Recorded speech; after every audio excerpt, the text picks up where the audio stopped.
வாக்காளரே வணக்கம், நீங்க வாக்களிச்சா நாடு செழிக்கும். வாக்காளரே வணக்கம், நீங்க வாக்களிச்சா நாடு செழிக்கும். வீட்டுக்காக எத்தனையும் கியூவுல நின்னாலும் நாட்டுக்காக நிக்கிற கியூவே பெருமையானதுங்க. ஓட்டு கியூவே பெருமையானதுங்க.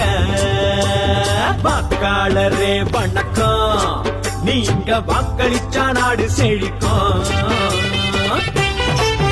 ஏழை எளியோரும் மாற்றுத்திறனாளி ஓட்டு போட வாராங்களே. முடியாத முதியோரும் கிராமத்து மக்களும் தான் தவறாம ஓட்டு போடுறாங்க. இது நாடு தந்த உங்க உரிமை, ஜனநாயகம் காப்பது கடமை.